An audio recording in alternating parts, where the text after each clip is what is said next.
had to choose between employment and death. So I won't be unemployed, I can choose death. So Oh my God. that 1.5 million taught me how am I going to do the finances and everything. So Or like, what's the best advice that you've gotten? तो वो 6 month है the fairy tale month. तो university में तो आपके golden years होते हैं. But सुनो सब ही करो अपनी. How do you have an idea and then manage your financing, and how do you find a good team? Where do you get the understanding of this from, or do you kind of just wing it? That's a very interesting question. I would say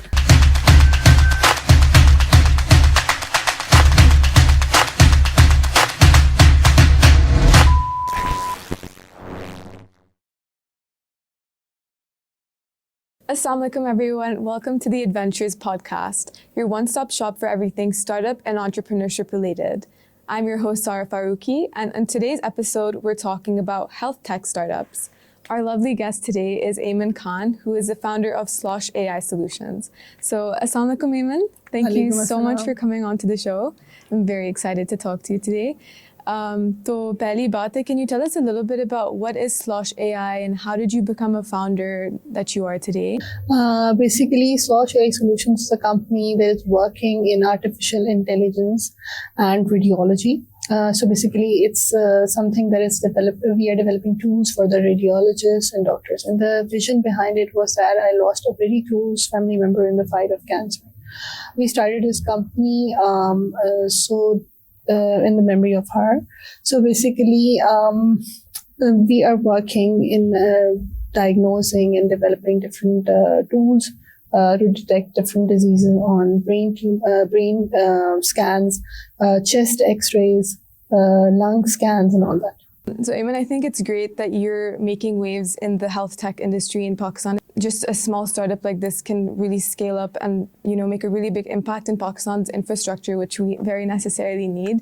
So you said that this has been going for around 3 years. So can you explain the different stages of a startup? Yes, that's a very interesting question. I would say that like I started, it was just an idea in my mind that I wanted to do something. At stage 2, I built a team. I built a very, very, very basic prototype and I took it to the market. So basically that's the stage that is called prototyping. Once you have done that prototyping, then you launch it in the market. So basically what happens, that is the toughest stage, because like being excited that you want to do something and then making something and then making that change, you are very excited for those 6 months are the fairy tale months for any startup. At the very start, I remember that I poured in my own money, my all savings that our family had, because our whole family had this vision to do this thing. Mm-hmm. So we poured in all of our savings into the startup and we built a product and we launched. When we launched it in the market, unfortunately, it failed very badly because it was related to brain tumors. When we took it to different hospitals, they said that brain tumor cases are very rare. So they said that usually people don't go to the hospital, and when these tumors are diagnosed, they're already at a very later stage that they can be easily picked. It's not an early diagnosis for them.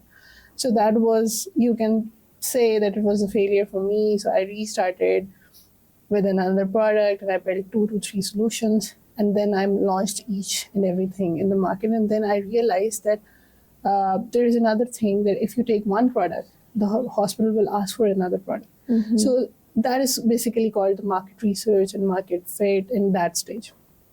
And then on the next stage, in which I haven't been yet because I'm still at that stage, because I have shifted my vision towards distribution. Right. The next stage is scaling. Once you start doing your sales, then you need to scale and you need to establish your growth. So in the stage 1, 2, and 3, you can either do bootstrapping, you can raise some funding, you can have a co-founder who can pour in money into your company, or you can have a grant. And talking about funding and grants, could you tell us a little bit about certain opportunities for funding or raising financing for women in startups in Pakistan? Yes, basically, each year there are different programs that are there, but one of them that is very close to my heart is Standard Chartered Women in Tech. Basically, that was a program in which when I incubated, I was a startup that was at a very early stage. And I remember that when they incubated me, they even said that you are a startup who is at a very early stage. We've never done that before, but we are doing that so that maybe you can learn something and go out and Set the then pace for other people. like they took me in the cohort just to like learn something. Huh. And when they saw me work, when they saw that I was serious, I was working, I took each and everything. Like I wanted to learn. I learned financings from them, and I learned a lot of things actually. So, and there were actually 5 rounds of pitches from start till the end. So I Wow. cleared each and every round. And at the end, I wasn't even expecting after the final pitch that I would be the winner because I was a very early stage startup at that time. But I won. I was amongst like the 7 winners in my cohort. So that was a point which really like it was not just a grant. It was a 1.5 million PKR grant. Oh, wow. It's not just a grant, it's the support that you get from the people that actually give you the grant, the learning that you get, because that 1.5 million taught me something that if I'll raise 15 million PKR or 1.5 million US dollar, then how am I going to like do the finances and everything? So basically, this is what I learned from that. So this is a good opportunity, and off and on, like I hear about different grants that are coming in for female. I like right now I'm past that stage, but that was one grant that I won. Then there are like smaller hackathons and all that.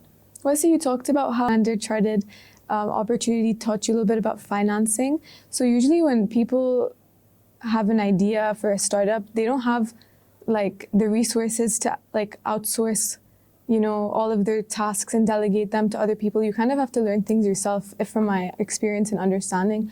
So how do you go about that? How do you have an idea and then manage your financing, and how do you find a good team? Like where do you get the understanding of this from, or do you kind of just wing it? So basically, in my case, it was a thing that I started my business at National Incubation Center Islamabad. Right. It was just an idea for 1.5 year till 2 years. And once I got incubated at the NIC, I remember that I used to go to the person who was expert in finances. They have a team. They usually have a team over there. Or if they don't have the team, they'll definitely refer you to someone who is like linked to them. For example, there was one issue with legal issue. So they sent me to a lawyer that was not that much expensive, that was affordable for a startup.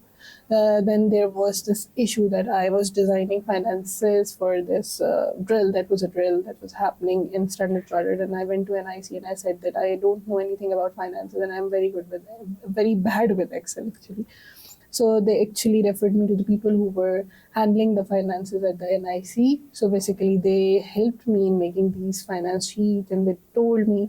And usually, what happens is that when you talk to different people, different mentors, the people who are experts in their field, you realize that you can do it at a very like lower stage, at the very early stages of the startup, but you just need the guidance, because if you have this capability of running this whole startup, then you do have the capability of managing the basic finances. For the first 3 years, I managed all my finances, pay transfers, everything myself. I just kept the record that how much money is going where. And I remember that there was one stage in my startup when I was bootstrapping very aggressively, so I couldn't keep the finances straight. Like I couldn't maintain them side by side. So what happened that after 6 months, I had to like clear my accounts for some reason, and at that time I had to sit for 2 to 3 nights to Oh my clear those God. finances. So basically, the best part would be that at an early stage you can just manage these finances side by side, keep track of things, and whenever you need like support and help, you can go to these mentors. Have a good advisory network and the network of these mentors, because they are the ones who are going to assist you at an early stage of your startup. Got it. And for those of our viewers listening who don't know what bootstrapping is, can you define that a little bit? And yeah. Yes, basically, I would say that bootstrapping is the toughest and the most beautiful thing for a startup in Pakistan. Okay. Why I'm saying this is because sometimes when you are excited and you say that I am going to raise a round or I'm going to win a grant, I'm going to do this and that, sometimes you are not on the right track. But when you are spending your own money or the money of your co-founder or the money of your own family, you are very cautious. Like you So spend bootstrapping is using your own finances, not yes, external. and it's like I have 100,000 rupees this month. I know that I have 100,000 rupees only, so I'll manage my finances in that like particularly. Right. And if I want to if I want to say if I say that in the next month I need 200,000 rupees, then I'll earn that amount of money to pour it back into my startup and to spend that. So basically, it's earning and spending. So you can do that. For my startup, I did that through freelancing kind of thing. Okay. I found someone who was who had same line of products, but who wasn't my competitor. Like basically, it's a market in which you bump into radiology is a market that now I'm going international, so it's a market in which you bump into the people and you know that they say this is the name of my company and you say yes, I have even used your product because it's that small market Right. worldwide. Right. So basically, this is how bootstrapping worked for me. Okay, got it. And you said that you were incubated in National Incubation Center and you were, of course, exposed to a lot of different mentors and people supporting you. So I'm assuming you've had a lot of interesting conversations with a variety of people. What's like the most controversial or like what's the best advice that you've gotten to like build your startup? Oh, I would say that one advice I remember, I like, there is a saying, I don't know, there's an old saying that say, gira se pan lo, कि कोई advice दे तो gira se pan lo. So that worked for me, that kind of advice. What happened was that I was sitting with Perez Abbas here at Right. IC. I was sitting with him and I was talking about something. And I told him whether I should do this or whether I should do this. I have 3 things in my plate. What should I do? So this person said that, this person said that, this person says do this, and I had a lot of mentors. So I was telling him that. So I remember that Parvez Saab said that suno sab ki karo apni. So basically, this is one advice that works best in the startup, because when you go towards a mentor, and this is something that works best for me. So like it's something that you take advice from 10 people and you do something that works best for your company, because at the end of the day everything leads towards the betterment of your company. So you listen to everyone, but you will have to take these tough decisions, even if at the very point they don't look good, even if at that very point they might look a bit selfish, but you do that for the betterment of your company, just to make it grow. You take these decisions and you let that happen. I think that makes sense, because also if you have a lot of different people telling you a lot of different things, there's a saying, right? Like too many chefs burn the soup. कि अगर सबकी like input लें, you also just get really overwhelmed. So I guess being decisive is honestly like a really important characteristic of being an entrepreneur. But so how do you make like a really good team as a startup, because it's a very small group of people that have to work really consistently, or like बहुत मेहनत करनी पड़ती है ना, like in the beginning. So what do you look for in team members? Whenever you hire a person, it just takes 1 month to see whether this person is aligned with your vision or not. That's Okay. the basic thing that is needed in the startup. आपको बहुत brilliant बंदा जो theta type का होता है, जिसको attitude issues होते हैं और वो काम जो है वो आपको बहुत जल्दी करके दे देता है, you can't keep that person in a startup. It's not sustainable. Exactly, because 3, 4, 5, 10, 15, 20 लोगों की आपकी टीम होती है. So you can't keep those people के जो होते हैं ना मुंह बना के कोने में बैठे हुए हैं. So how can you work with these people? So basically for that team thing, I have always kept the people around me who actually know कि मेरी struggles क्या है, who know that मेरी limitations क्या है, who know कि मैं किस चीज़ में struggle करी, and they are always there to support me in that. For example, I remember that there was this guy, and he's a very good guy. So I remember that I was traveling and I was always bumping it from one task to another. So I didn't like, sometimes there were transactions that needed to be made, and I forgot those transactions. So I remember that I just messaged him, do this, do this, do this, and he does that without even asking for the money. And like next moment, whenever I'm free, I transfer them the money. So that's the trust that you develop with your team. Like someone is Yeah. paying from their own pocket because they know that you are going to pay them back. And then there Exactly. is a person, like I remember that I learned driving with my team members. Oh wow. Because I was like, I had this phobia that I cannot drive. So I remember that I bought a car, and it was starting in the garage, and my team used to come in because my office was in the upper story of my home. They used to come in and they said, "Did you drive that car? Did you?" I said, "No." So basically, I remember that I had the team members who actually supported me in this. So while I was learning the driving, so they used to sit with me and go to different places. Aw. And I remember there was this time when two of my employees were sitting and talking, and I told one of the employees that he is very brave. He sat with me while I was driving on the main road, and They have more confidence in you than you yes, so have in the yourself. other person, and he said he was just sitting silently. The one who went with me, he was just sitting silent. No, ma'am, it's fine. No, ma'am, it's fine. But the other one said that he had to choose between employment and death. So he said that I won't be unemployed. I can choose death. So Oh my I god. was like, I mean, इस economy में सही बात कर रहे हैं. सही बात कर रहे हैं. yeah, मैं बेरोजगार हो जाऊंगा या I will die. So Yeah, but honestly, I think being supportive and being loyal and like having a certain mindset is like really important to be part of a team in a startup. Because when even I was in NIC, the type of people that were there, like the mindset that they have is very different to perhaps a corporate space, not exactly. Exactly, and these kind of people are the ones who helped me in my startup. I remember that there was some person, I met him for the first time, and he was helping me a lot. So and it kept on happening for a few months. So I remember that I talked to him and I said that you are doing too much for my startup, despite your busy schedule and everything. And I remember his words. He said that Pakistan needs people who have vision. Pakistan needs these kind of people who have this vision, who wants to do something, who have the passion and who have the time in hand.